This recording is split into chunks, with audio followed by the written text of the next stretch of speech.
गुरुर्ब्रह्मा गुरुर्विष्णु गुरुर्देवो महेश्वर साक्षात् परब्रह्म तस्मै श्री गुरुवे नमः। तो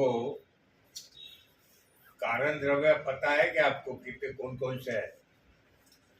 जिन कारण द्रव्यों से कार्य द्रव्य की उत्पत्ति हुई है, तो कारण द्रव्य बताए थे मैंने, याद है?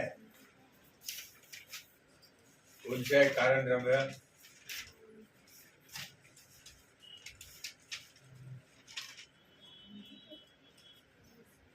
अपने सृष्टि की निर्मिति जो हुई है और उस सृष्टि की निर्मिति में जो जो द्रव्य निर्माण हुए हैं उसके पीछे यानी कारण द्रव्य है ना।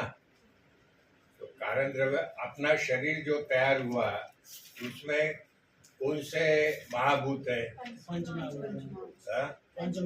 पंचमहाभूत है ना।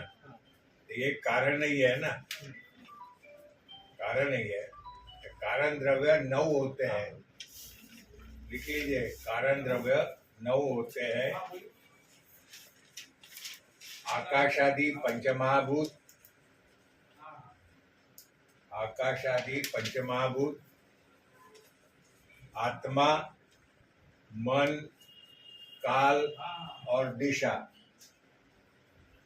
आकाशादि पंचमहाभूत,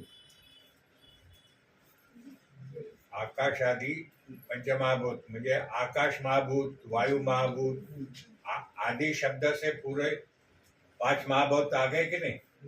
पंचमहाभूत, आत्मा, मन, काल और दिशा, 5 और 4 9 हो गए ना। तो उससे आकाशादि पंचमहाभूत, आत्मा, मन, काल और दिशा, इन 9 कारण द्रव्यों से, इन 9 कारण द्रव्यों से चेतन और अचेतन, चेतन और अचेतन 2 प्रकार के द्रव्य निर्मित होते हैं। चेतन द्रव्यों के अंतर्गत जरायुज, अंडज, स्वेदज और उद्भिज 4 प्रकार है। चेतन द्रव्य 4 प्रकार के हैं, जरायुज, अंडज, स्वेदज आणि उद्भिज। जरायु का मतलब है प्लेसेंटा, जरायु का मतलब है प्लेसेंटा से मनुष्य प्राणी आदि की उत्पत्ति जो हुई है वो जरायुज कहे जाते हैं। अंडज पशु पक्षी, पक्षी जो है वो अंडे से उत्पन्न होते हैं, वो अंडज कहते हैं। स्वेदज यानी पचीने से उत्पन्न होने वाले हुआ कीट या अपने बालों में जो तैयार होते हैं, तो स्वेद अपने शरीर को जो पसीना आता है, पसीने के कारण वो उत्पन्न होते हैं, उसको स्वेदज कहते हैं। और उद्भिज यानी जमीन के अंदर से जो कीटक निकलते हैं, जैसे खेकड़ा है, कर्क कहते हैं उसको, पानी के अंदर कहीं तो भी उसका जगह रहते है, वहां से निकलता है। बेड़ूक है, बेड़ूक वहां से निकलता है, या सर्प है। तो ये सब जमीन भूमि के अंदर से बाहर में आते हैं, तो उसको उद्भिज कहते हैं। उसको क्या कहते हैं? उद्भिज। जरायुज, अंडज, स्वेदज, उद्भिज, इन सब में चेतना होती है। चेतना है यानी उनमें सब में आत्मा है, आत्मा है उनमें, तभी वो चलते हैं कि नहीं। कीटक है उसमें आत्मा है। चींटी, चींटी कहते हैं, मूंगी कहते हैं, सरडा कहते हैं, जो कुछ भी अन्य प्राणी है। मकर है यानी नक्र कहते हैं उसको, मगर, मगर ये सभी ये मगरमच्छ वगैरह जो होते हैं ना, सब में चेतना है कि नहीं।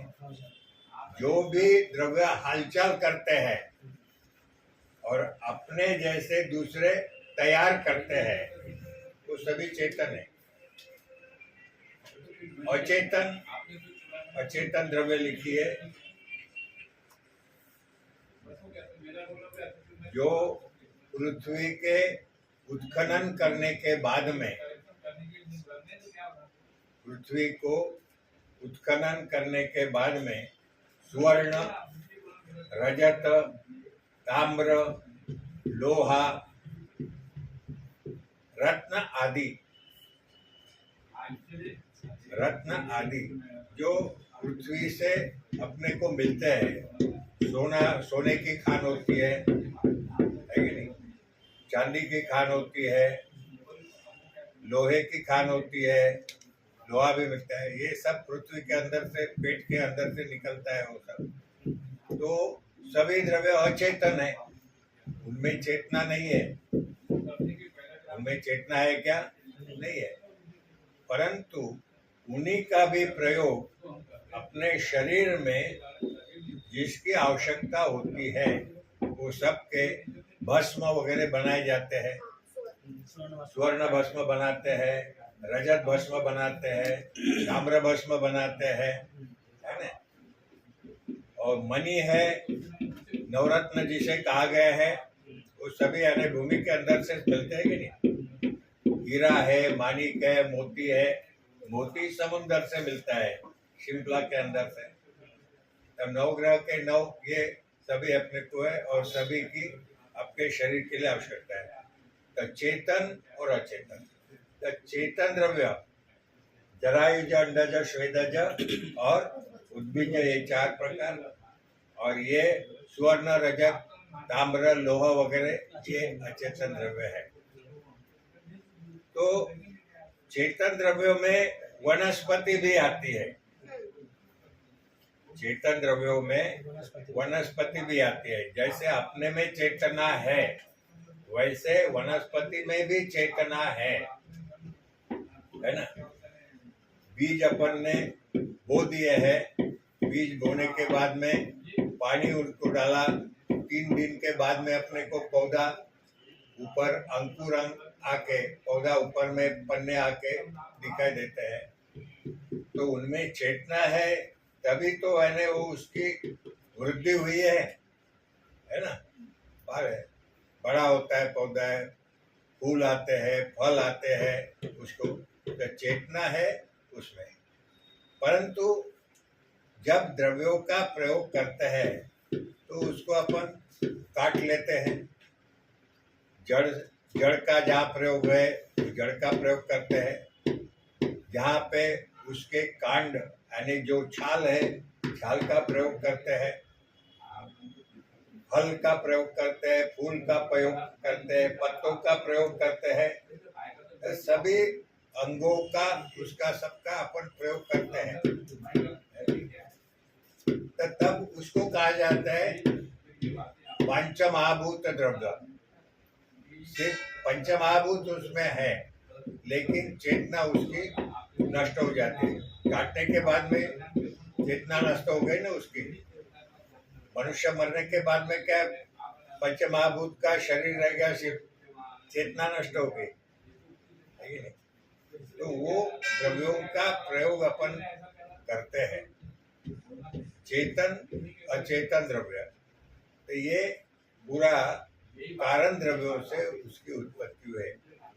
आपको बताया सृष्टि की निर्मिति जो हुई है, अव्यक्त, महान, अहंकार, सत्व, रजतम, पंच ज्ञानेन्द्रिय, पंच कर्मेंद्रिय, उभयात्मक मन और पंच महाभूत और पंच तन्मात्रा। पंच तन्मात्रा किसको कहते हैं? जो पंच महाभूत है, पृथ्वी, आप, तेज, वायु, आकाश आदि, उनकी पंच तन्मात्रा का मतलब है उसका विषय। जैसे आकाश का विषय है शब्द, आकाश का विषय है शब्द, इंद्रिय है कर्णेंद्रिय। वो लिख लीजिए, आपको ध्यान में नहीं रहेगा। एक लाइन में पहले लिखी है शब्द स्पर्श रूप रस गंध लिख लीजिए, एक के बाद एक लाइन में। शब्द स्पर्श रूप रस गंध।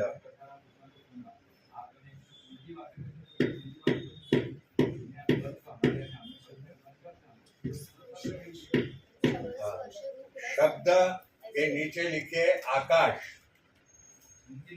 शब्द के नीचे लिखिए आकाश, और इंद्रिय लिखिए नीचे में कर्णेंद्रिय। पंचमहाभूत में से कर्णेंद्रिय यह आकाश महाभूत का इंद्रिय है। स्पर्श में लिखिए नीचे वायु, इंद्रिय में लिखिए त्वचा। ये अपने ये शरीर की ये त्वचा दिखाई दे रही है, ये वायु महाभूत इंद्रिय की ये है। उससे अपने को पता चल जाता है कि ये उष्ण है या ये शीत है ना। शब्द स्पर्श, उसके बाद में रूप। रूप जो है अग्नि महाभूत का इंद्रिय, अग्नि महाभूत है रूप। अग्नि महाभूत इंद्रिय है आंखें, अक्ष यानी चक्षु।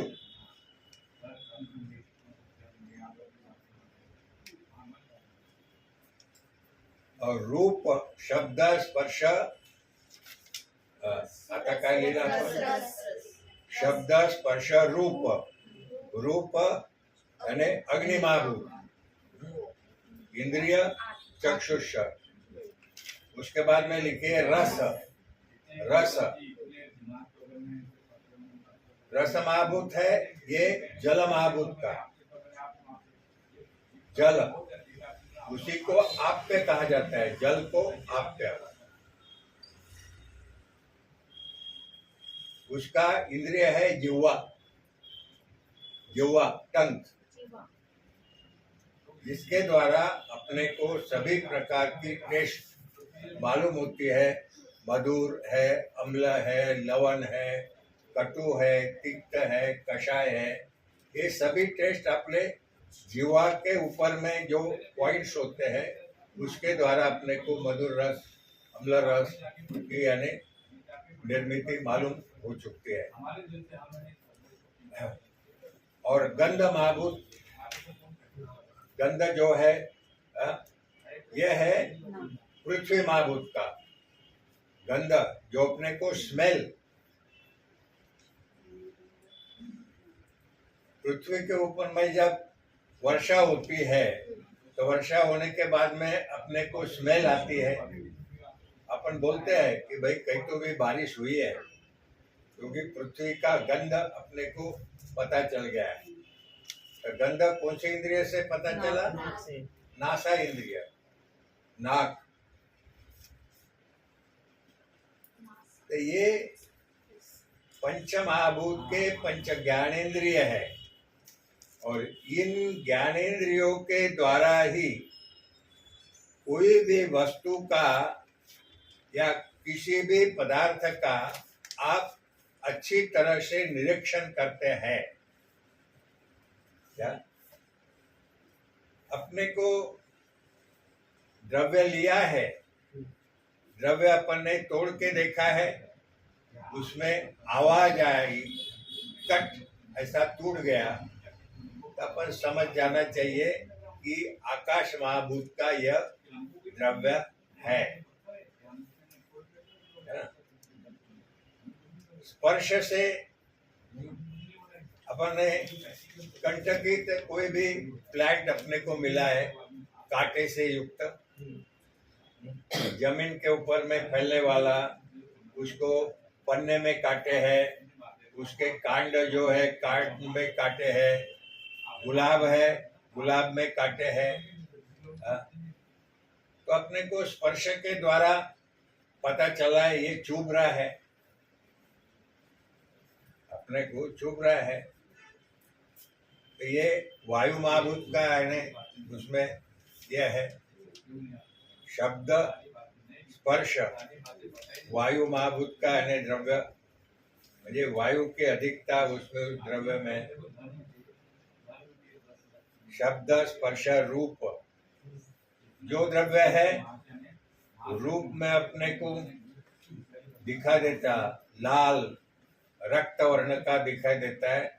जैसे लाल मिर्च, हरी मिर्च से जब लाल मिर्च बन जाती है वो तीखी होती है, चटपटी होती है, उष्णवीर्यात्मक है।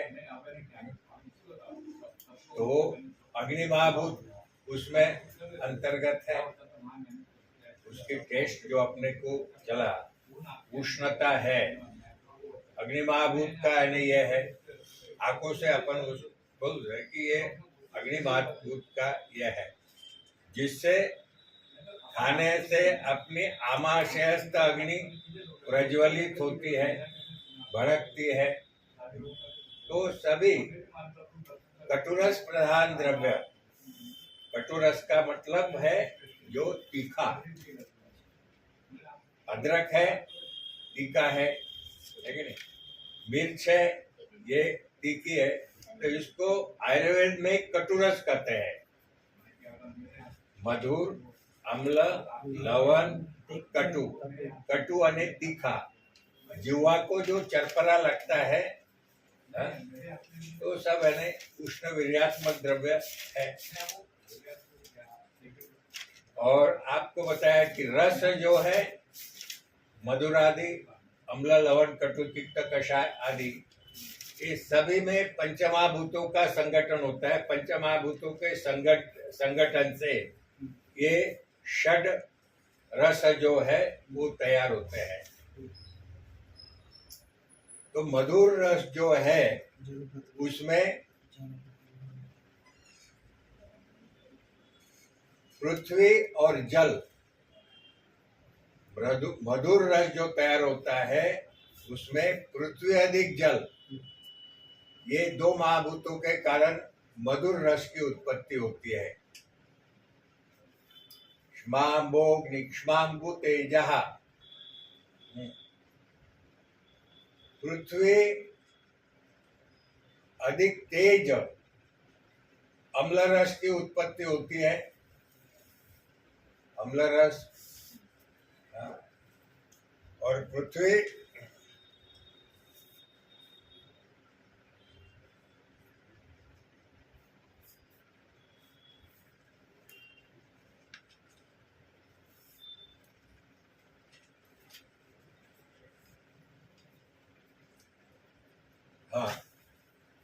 पृथ्वी अधिक, आप एक चार्ट बनवा लीजिए, रस लिख लीजिए, महाभूत लिख लीजिए, दोष शमन लिख लिए, दोष कोपन लिख लीजिए। ऊपर में रस, महाभूत, दोष शमन और दोष कोपन। तो पहले में मधुर रस लिख लिया आपने, दोष शमन और दोष कोपन। तो मधुर रस महाभूत है उसका पृथ्वी अधिक आप, आपका मतलब है जल, आपका मतलब है जल। दोष शमन वात पित्त,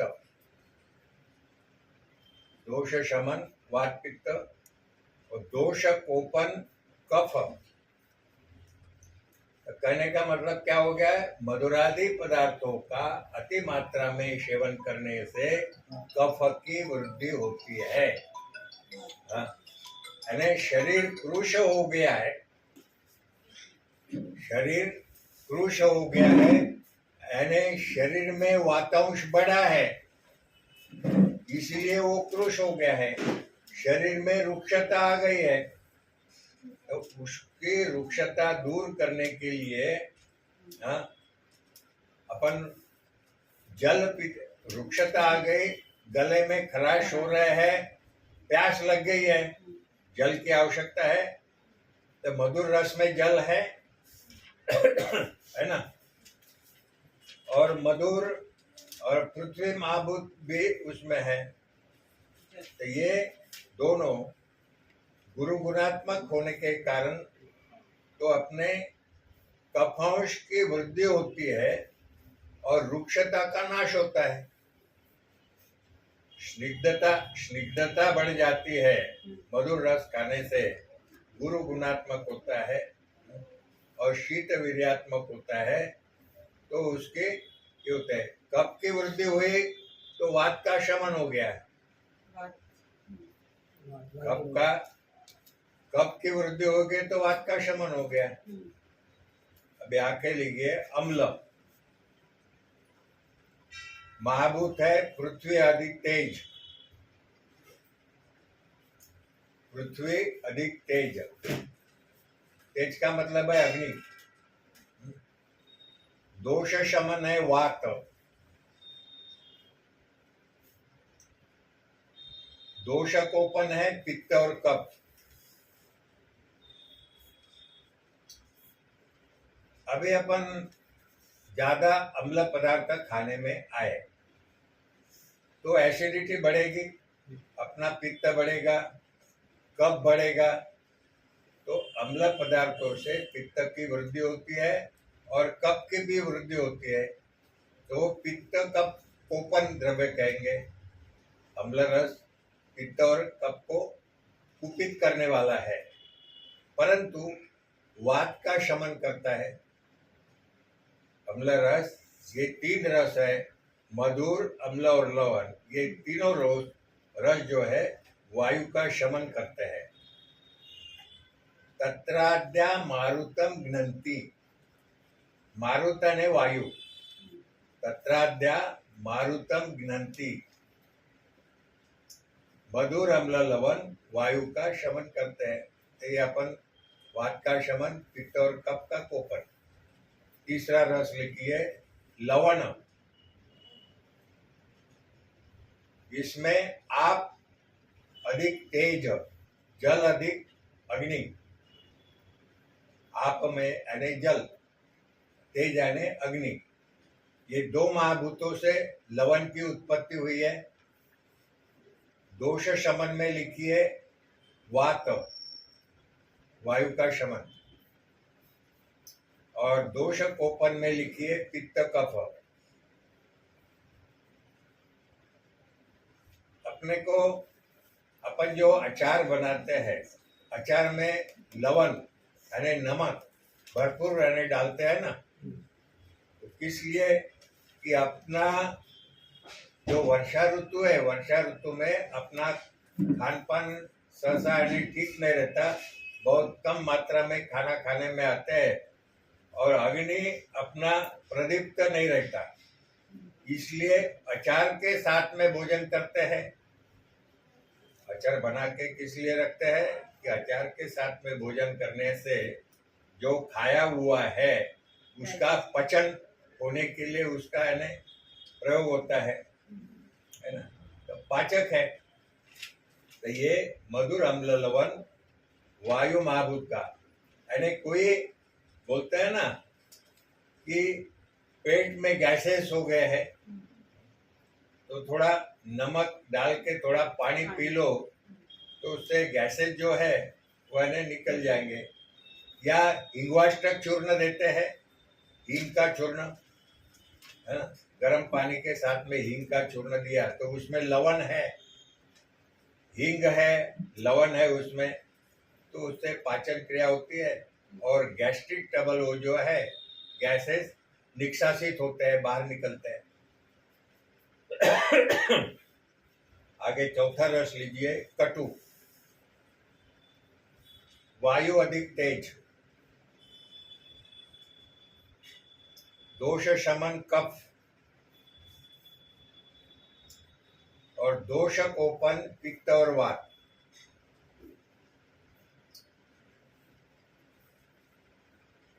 तो अपन को अभी ठंडी के दिनों में और ये अभी कोरोना के इसमें यानी ये एक प्रकार का कफ का ही रोग है।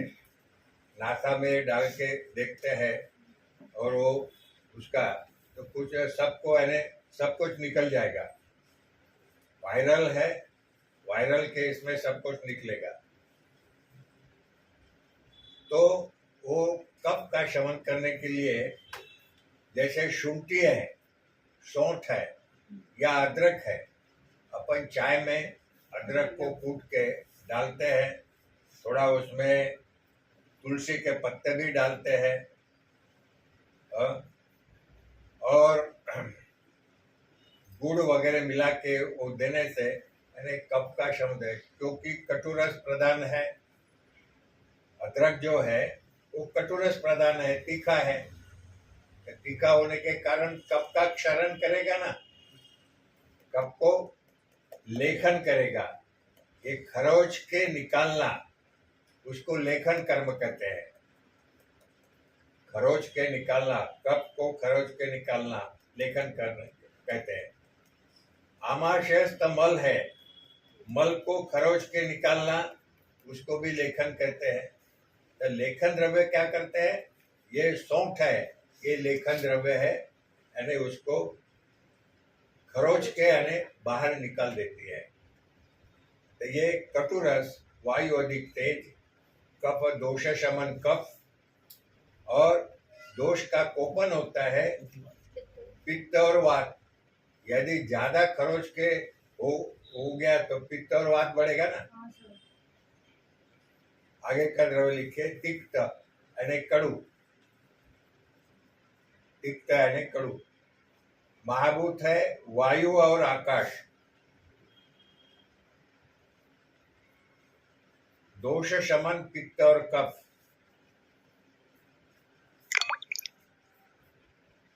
पित्त और कफ, और दोष कोपन है वात। तो अपने को यानी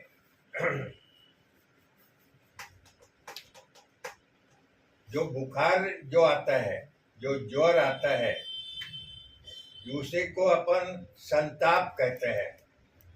शरीर दाह गर्म हो गया तो उसको संताप कहते हैं। तो शरीरेंद्रिय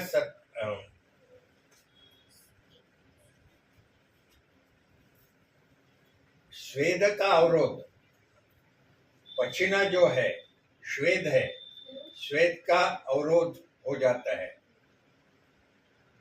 स्वेदावरोधा संतापा सर्वांग ग्रहणम तथा, श्वेद का अवरोध, शरीर में संताप यानी दाह, और शरीर जकड़ा हुआ सा लगना, ये तीन लक्षण एकत्रित आ गया है तो अपन बोलते हैं इसको बुखार आ गया, उसको बुखार आ गया, ज्वर आ गया। ज्वर यानी संताप, और संताप यानी ये उष्णता, उष्णता को कारण ही यानी बुखार बढ़ा है ना।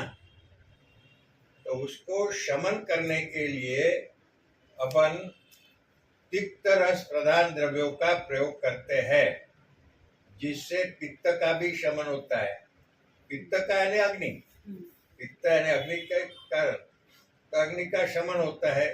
तो तिक्त रस प्रधान द्रव्य जैसे कड़ुनिम्ब है, कड़ुनिम्ब की पत्ती कौन से रस है? तिक्त रस है, यानी कड़ू है, कड़वी है। वैसे सुदर्शन चूर्ण का प्रयोग करते हैं, या भूनिम्ब, छोटा छोटा पौधा होता है भूनिम्ब, कड़ुनिम्ब, कड़ुनिम्ब बड़ा पौधा, भूनिम्ब छोटा पौधा, उसको चिरायता कहते हैं। चिरायते का पाउडर बना के महासुदर्शन चूर्ण वगैरह बनाया जाता है। तो बुखार उतारने के लिए सुदर्शन चूर्ण वगैरह का प्रयोग करते हैं, है ना। उसमें 52 द्रव्य पड़ते हैं, बहुत सारे द्रव्य पड़ता है, लेकिन मुख्य द्रव्य है वो सुदर्शन भूनिम्ब, चिरायता कहते हैं, उसी को यवतिकता कहते हैं, उसी को कालमेघ नाम से भी जाना जाता है। छोटे छोटे पौधे, ऐसी पत्ती होती है, पत्ता खा के देखो तो जैसा कड़ुनिम्ब का पत्ता लगेगा वैसा उसका भी पत्ता लगेगा। आखिरी रस है कषाय, उसी को अपन तुरट रस कहते हैं। तुरटी तुरटी तुरट, एलम पानी को शोधन करने के लिए उस तुरटी का प्रयोग करते हैं, पिंप में जो पानी मटके में पानी भर के रखते हैं और तुरटी उसमें घुमा दिए तो आता है सब है, जो जितना भी गंदगी होंगी पानी में वो सब तलवे के ऊपर बैठ जाती है। सिर्फ कषाय का महाभूत क्या है? कषाय का महाभूत वायु अधिक पृथ्वी, वायु अधिक पृथ्वी, दोष शमन, पित्त और कफ,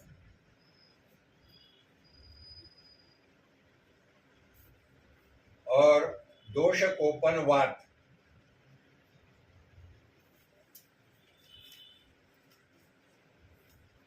तो कहने का मतलब जिनको कड़वे द्रव्य, कषाय द्रव्य जिनको ज्यादा पसंद होते हैं उसके शरीर में वात की वृद्धि होती है।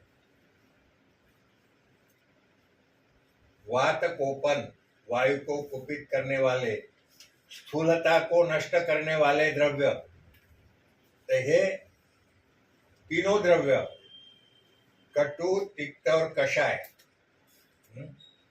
कटु यानी तीखट, तिक्त यानी कड़ू और कषाय यानी तुरट।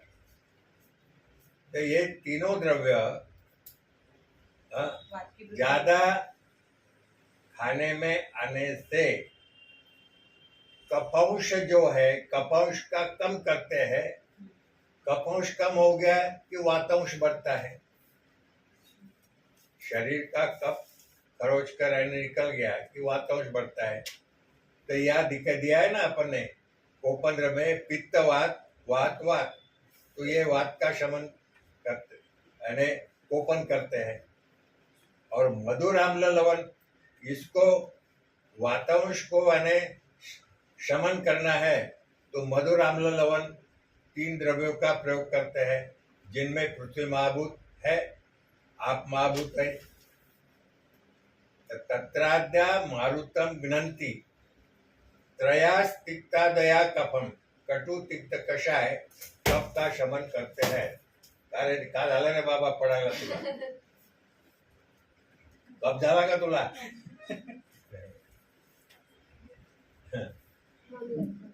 कषाय तिक्त मधुरा, कषाय तिक्त मधुरा पित्त मन्ने तु कुर्वते, तो पित्त को शमन करते हैं। कषाय रस, तिक्त रस और मधुर रस ये पित्त को शमन करते हैं।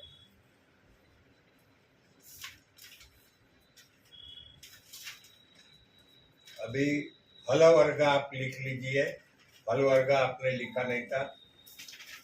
इस प्रकार ये देखो, द्रव्य, रस, वीर्य, विपाक, दोषघ्नता और रोगघ्नता। अगर पहले द्रव्य की एक, उसके आगे रस, वीर्य, विपाक, दोषघ्नता और रोगघ्नता। एक फोटो निकाल सकते क्या? निकालो ना। द्रव्य, रस, गुण,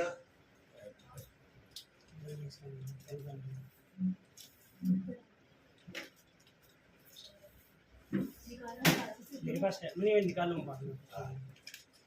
उधर का मत निकालो, पहले एक ही निकालो।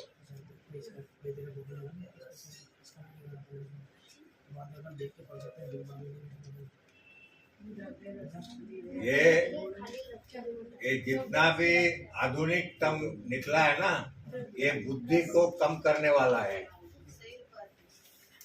सही है, बुद्धि कम होती ही है उससे। क्यों? कि ये तुम्हारे उसमें रह जाएगा। जितना आप हाथ से लिखोगे उतना दिमाग में रहेगा। हाँ, दिमाग में रहेगा। तो पहला द्रव्य है अम्लिका, यानी चिंच, इमली। या आप लिखो, मैं बराबर बताता हूँ। देखिए इधर सामने देखिए, द्रव्य, उसके आगे लिखना है रस, उसके आगे लिखना है वीर्य, उसके आगे लिखना है विपाक, उसके आगे लिखना है दोषघ्नता और रोगघ्नता।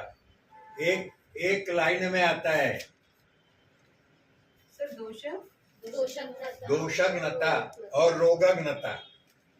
आपको बताया है कि दोषज्ञता यानी दोषों को नष्ट करने वाला दोष। 3 प्रकार के वात पित्त कफ के 3 दोष दोषज्ञता।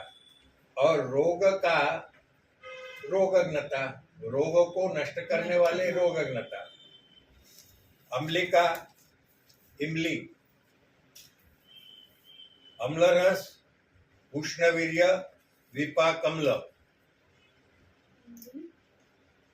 अम्लरस उष्णवीर्य विपाकम्ल।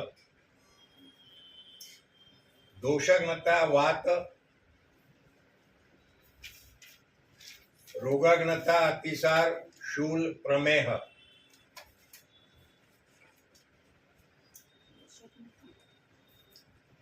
तो इमली अतिसार में भी चलती है, जो पेट में शूल वगैरह जो होता है उसमें भी चलती है, और जिन्हें डायबिटीज है उसमें भी चलती है। इसीलिए कहा है कि अतिसार शूल और प्रमेह। प्रमेह यानी डायबिटीज, प्रमेह का मतलब है डायबिटीज।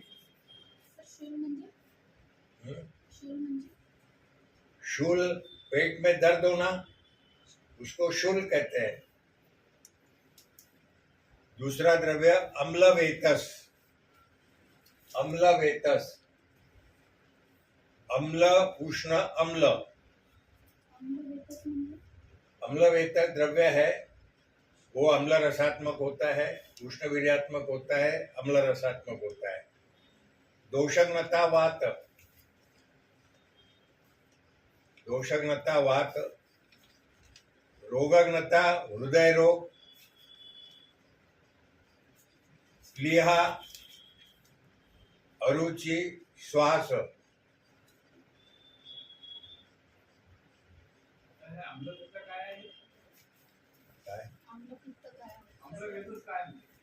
अम्लपित्त,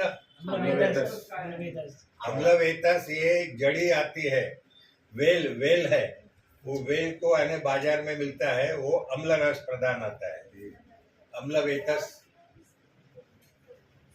तीसरा द्रव्य है आम्र। सर हे एकदा रिपीट करा फिर से रिपीट हे आम्लवेतर वाला एकदा पूर्ण रिपीट करा। अम्ल उष्ण अम्ल लिखा, अम्ल उष्ण अम्ल।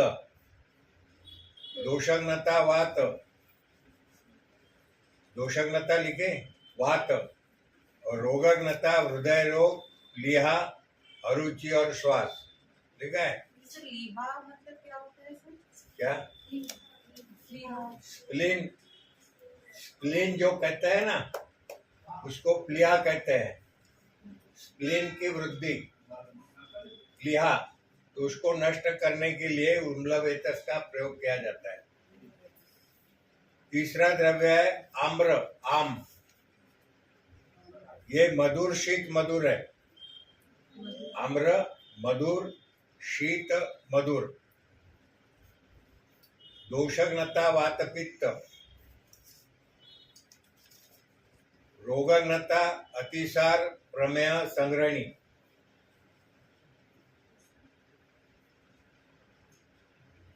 अतिसार प्रमेह संग्रहणी। अभी आम वृक्ष को आने बाहर आ गए हैं, अभी फल लग जाएंगे और आम्र अपने को दुबकाले में मिल जाएंगे।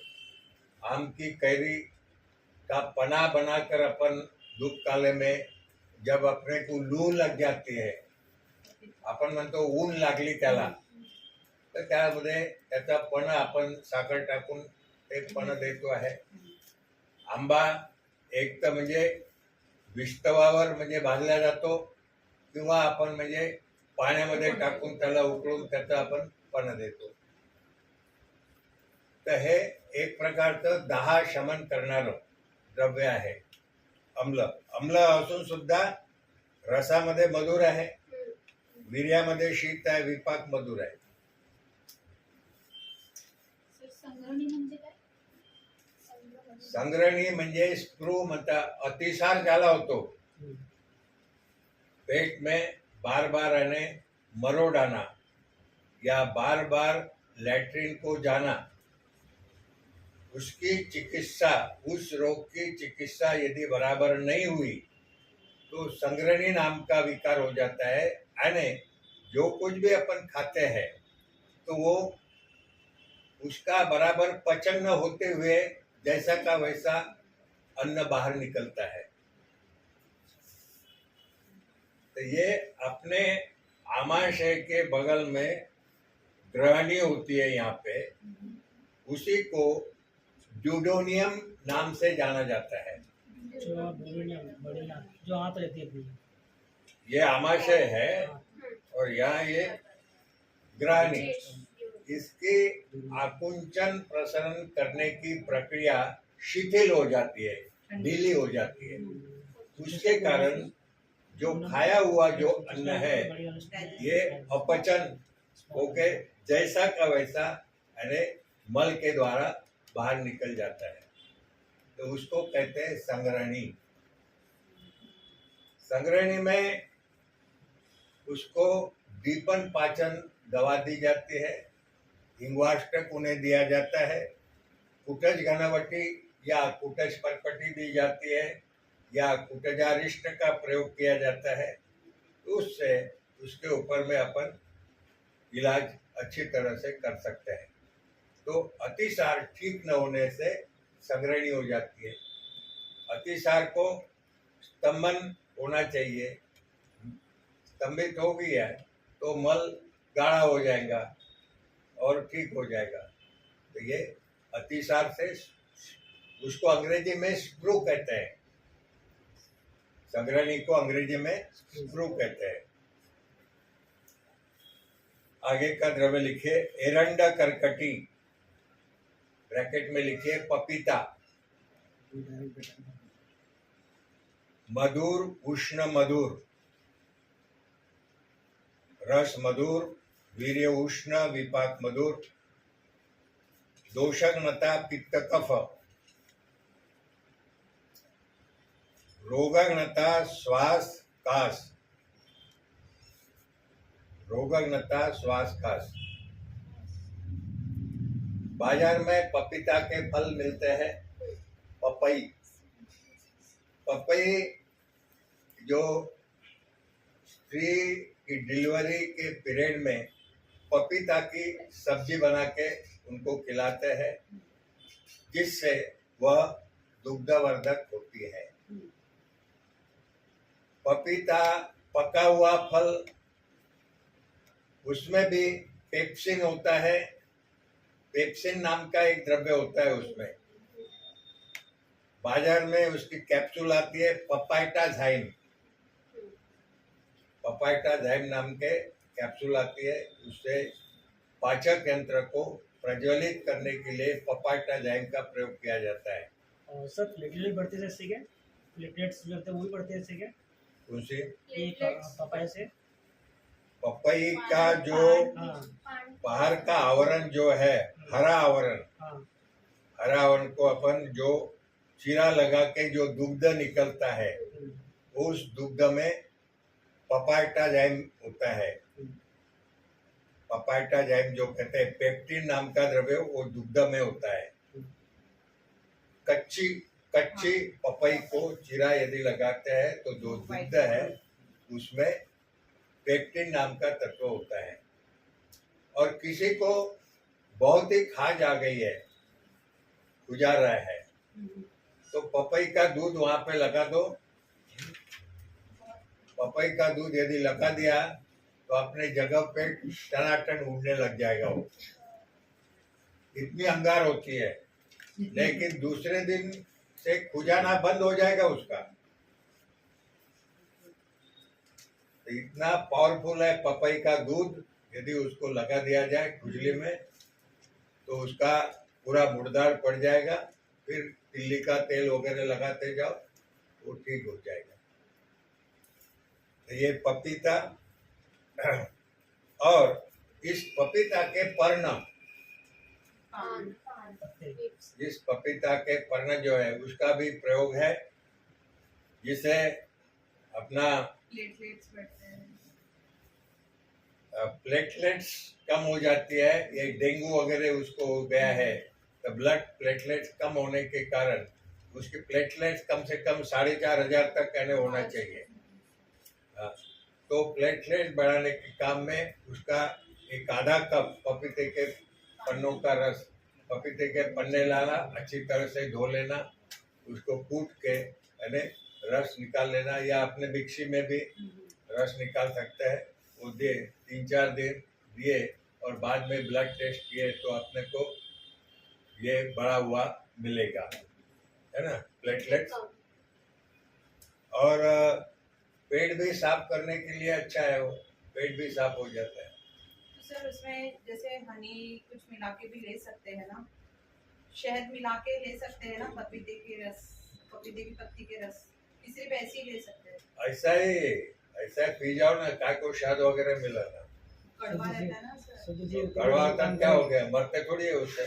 नहीं एक्चुअली सर लास्ट टाइम एक डॉक्टर से के पास हम गए थे हाँ एलोपैथी, हाँ तो ऐसे ही डेंगू की बात चल रही थी, तो उन्होंने बोला कि ये जो पपीते का रस है हाँ, ये सब जहरीला होता बातें है, हैं, हाँ, जहरीला होता क्योंकि है। एक पेशेंट को पिलाया गया था ये तो उसकी ये डेथ हो गई। खासियत उन लोगों में है, दूसरे को कैसा बदनाम करना।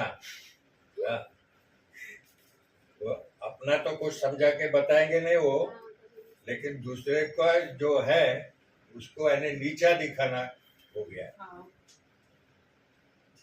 और ये हमारे इसमें लिखा हुआ है, गुणधर्म उसके सभी है, सिर्फ अपने को पढ़ना है और अपनी बात उनको समझा के बताना है।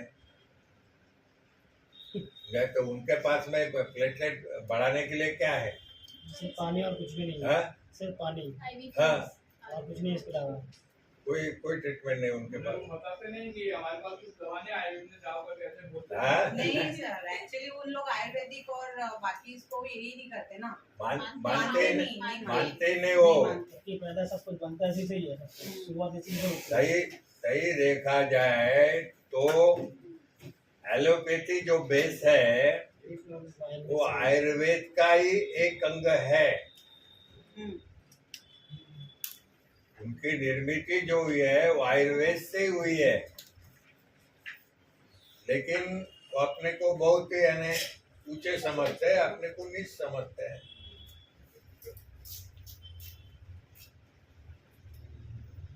काय चिकित्सा काय बालव क्रोधांग शल्य द्रष्टा जरा वृषाण अष्टावंगाणी तस्याहुष चिकित्सा येषु संस्कृता। काय चिकित्सा, काय चिकित्सा का मतलब है काया यानी शरीर। आपने देखा होगा कि काय चिकित्सा विभाग लिखा हुआ है, आप अंदर से आए होंगे ना, काय चिकित्सा विभाग।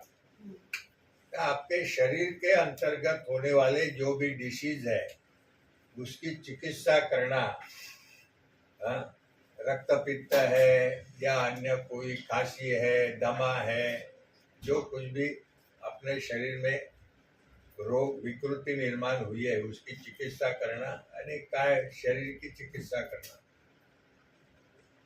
बाल चिकित्सा यानी बाल रोग में होने वाले जो डिसीज है उनकी चिकित्सा करना, बाल रोग तंत्र कहते हैं, उसी को आयुर्वेद कौमार वृत्त तंत्र कहते हैं, वो पेडियाट्रिक फिजिशियन कहते हैं, है ना, पेडियाट्रिक फिजिशियन, बाल रोग तज्ञ, कौमार वृत्त, आयुर्वेद में कौमार वृत्त कहते हैं। काय बाल ग्रह चिकित्सा, ग्रह चिकित्सा, तो ग्रह चिकित्सा उसको भूत विद्या आदि,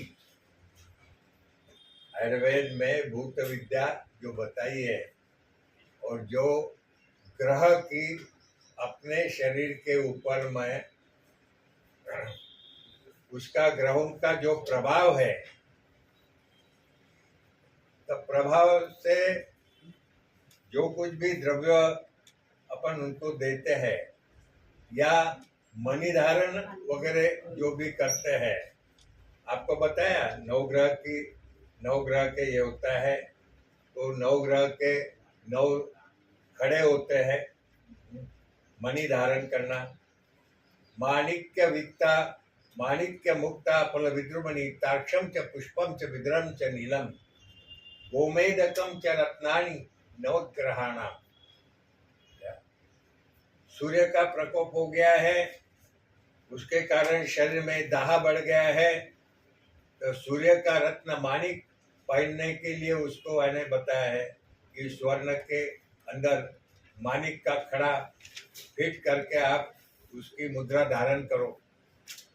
यानी ये सब जो है ये प्रभाव के कारण होता है। कारण की हा जो हा विषय आहे तुमचा ग्रह वगैरेचा याचा तेवढा काही ह्या नाही आहे, तेवढा याच्यात पडण्याचा तर पृथ्वी तत्व आहे ना तुमचा, पृथ्वी आहे ना, पृथ्वी लिहिता हाँ, पृथ्वी म्हणजे काय काय तत्व घ्यायचं ते म्हणजे पृथ्वी आपतेच पाहिजे, आपतेच जल वगैरे समजते सर्वांना, हा. अग्नी समजते, तर पृथ्वीमध्ये काय काय घेतात तुमचे? पृथ्वीचे गुणधर्म वगैरे हाँ ते आता ते सांगतो ना।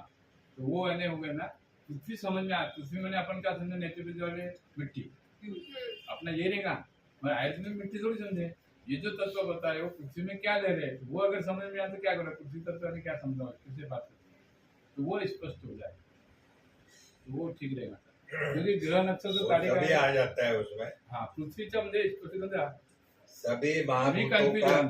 सभी महाभूतों का उसके गुणधर्म ये बताता हाँ हूँ तो मैं, पृथ्वी उसमें आ तत्व जाता है। म्हणजे तो म्हणजे कर देणार। आणि मला सर आज थोडंसं जायचं होतं। ते प्रभाव के कारण शरीर के ऊपर में प्रभाव की व्याख्या आपको बताई थी। रसादि साम्य यत्कर्म विशिष्टम तत्प्रभावजम। यानी दो द्रव्य है अपने पास में, जैसे दूध है और घी है। दूध के ऊपर प्रक्रिया करके दूध को गर्म करके दूध में दही डाल के दही को जमा के फिर उसको मथ के फिर उसको लोनी निकालते हैं, लोनी से घी निकलता है। तो दूध के ऊपर प्रक्रिया करने से यानी अपने को घी मिला कि नहीं। दोनों रस में मधुर है, विपाक में मधुर है, वीर्य में उष्ण वीर्यात्मक है। विपाक का मतलब समझा क्या, कि जो कुछ भी अपन ने खाया है उसका पाचन के बाद का अंतिम परिणाम को विपाक कहते हैं। जो कुछ भी ग्रहण किया है, ग्रहण होने के बाद में जैसा अम्ल रस प्रधान द्रव्य किया है तो उसका अम्ल रस का अम्ल विपाक हो गया, परंतु अम्ल विपाक हो गया है, वीर्य में उष्ण है, यानी हीट बढ़ गई ज्यादा। ये खाने से अपन बोलते हैं ना गले में जलन हो रही है, एसिडिटी बढ़ गई है, ऐसे बोलते हैं कि नहीं। तो विपाक हो गया, अम्ल का अम्ल विपाक हो गया, मधुर का मधुर विपाक हो गया, लवण का मधुर विपाक हो गया, कटु तिक्त कषाय का कटु विपाक हो गया। तो कटु तिक्त कषाय, कटु कटु कटु उष्ण, कटु कटु उष्ण, तिक्त कटु शीत, कषाय कटु शीत। यानी ये रस, विपाक आणि वीर्य, यानी उसके कारण कोई द्रव्य रस के कारण शरीर पर अपना कार्य करते हैं, कोई द्रव्य विपाक के कारण शरीर पर कार्य करते हैं, कोई द्रव्य उसको अंतिम जो परिणाम हुआ है वीर्य क्या है, वीर्य से कार्य करते हैं। तो अपने को सभी में वात के गुण क्या है, पित्त के गुण क्या है, कफ के गुण क्या है, ये इसकी यदि मालूमात रह गई तो अपन समझ सकते हैं कि ये खाने से ये हुआ, वो खाने से वो हुआ। वीर्य म्हणजे काय? वीर्य म्हणजे काय? एक्शन आपको मिर्ची खिला दी मैंने, हरी मिर्ची या लाल मिर्ची, आपको क्या महसूस हुआ? एकदम एक्शन, उसके एक्शन जो हो गई है वो वीर्य है। वीर्य के कारण पता चल गया ना कि उष्ण ज्यादा है, फ्रिज का ठंडा पानी पिला दिया तो उसके ठंड महसूस हो गई है। सर महसूस तो होता है ठंड, बट वो पेट में जाके गर्माहट ही करता है। गर्माहट होता है, इसीलिए है ना सादा पानी पीना चाहिए ना, माट का पानी पीना चाहिए। विभाग में आएगा ना। ठंडा चलो, पानी पिया, अंदर में एक गरम बच गरम गया। हो गया। अब इतने में रहने दो। हाँ सर, आगे सर वो अगले क्लास में अपन वो बात है ना